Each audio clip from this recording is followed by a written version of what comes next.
What's up everyone, my name is Parv and I welcome you back to our League of Legends Top 5 Plays. That's the last time we're showing the ad for ProBuilds.net, so if you haven't already, go check out their new site. It's incredibly useful. Without further ado, let's get into this week's Top 5 Plays, starting with 23 Magic 23 on Ezreal, but this is a great team play altogether. At the start, we see them defending their T1 turret as we see Diana looking for an opportunity to strike. Once Orianna puts the ball in her, she wastes no time to pop her shield and dive in, pulling in all 4 players, followed by a beautiful Orianna ult into her W, and finally the true shot barrage to absolutely decimate the enemy team. Great initiation, follow-up, and synergy from the team grabs 4 kills in this beauty of a play. Coming in at 4th place, we have League Ryan W on Zed with another one of his sick plays. We see him farming under his tower in a 1v2 lane when he suddenly ults in on Vayne, but once she barriers, Sona crescendos, and then Exhaust comes out, he quickly reacts with a Living Shadow swap out so that he can use his E from a range while taking no damage, and then comes back in for the kill. After the condemned stun, he E's with his Living Shadow and then bursts her down, grabbing the double kill despite all their cooldowns and being one auto attack from death. At our number 3 spot, we have Dionysus on Ziggs, who is with his team fighting a losing battle as they try to defend their base. Singe gets really low, and then all of a sudden the enemy Nocturne dives in on their AD carry Kog'Maw and instantly kills them with the help of Ezreal. As the fight progresses, we see the enemy Tark drop really low, and Dionysus picks him up with a bouncing bomb. Now as the fight clears up a bit and Jax goes down, we see it's Ziggs versus the world. With a great look, he QWs into a huge ultimate on 3, grabbing the triple and then turning to Nocturne with his passive and Ignite for the quad. While on Teemo, he drops so low, but thanks to the clutch Zhonya's, he survives the poisons and picks up the pentakill right after with a final bouncing bomb. Coming in at 2nd place is Ying on Lee Sin with a sick escape thanks to an insane reaction time and quick thinking. At the start, we see him on Teemo, and as they get closer to the enemy team's shop, he settles for the kill on Nunu and then decides to push with his minions to win the game. As the enemy team responds with Home Guard, he soon realizes he's in trouble as he runs away and the enemy Jarvan chases, quickly gaining on him. We slow it down as Jarvan EQs, but he war jumps the slow from Jarvan's shield and potentially the knockup from the combo. He turns with a beautiful ultimate to stall them as Ryze stays right on his tail and roots him, but before they can dump all their damage into him, he war jumps away and decides to head off into the jungle. As they continue to chase and gain ground, he knows the combo is coming. All of a sudden, Caitlyn starts to ult him and he predicts the collapse on him and instantly Qs to the minion and jumps out just in time into another war jump over the wall, guaranteeing his safety after several clutch jumps.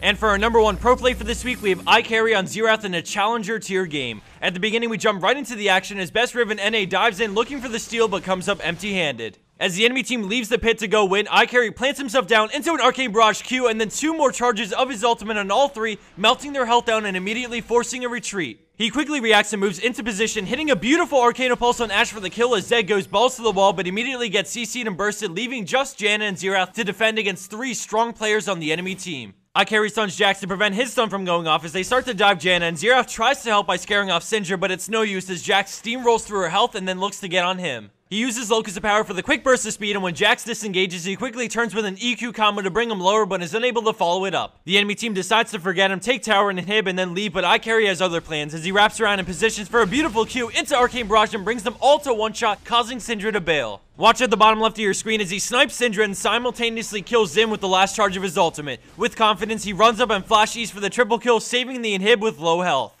This entire play from start to finish was perfectly played by iCarry, and he single-handedly turned the tides of this game by destroying the enemy team post-Baron and saving his inhib.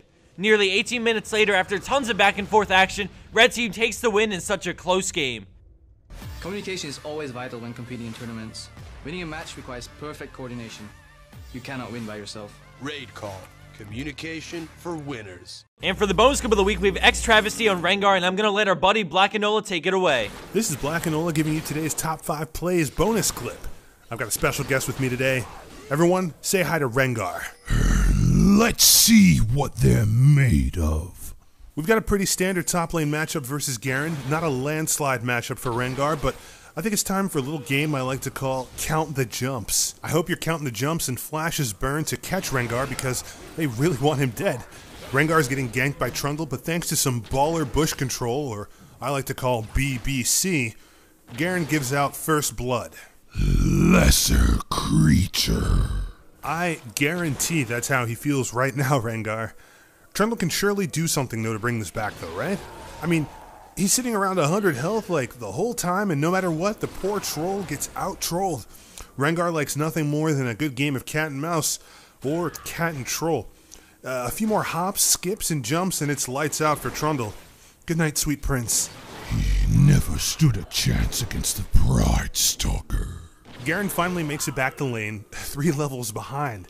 I mean, I know he can make something happen, though. He's got so much more health.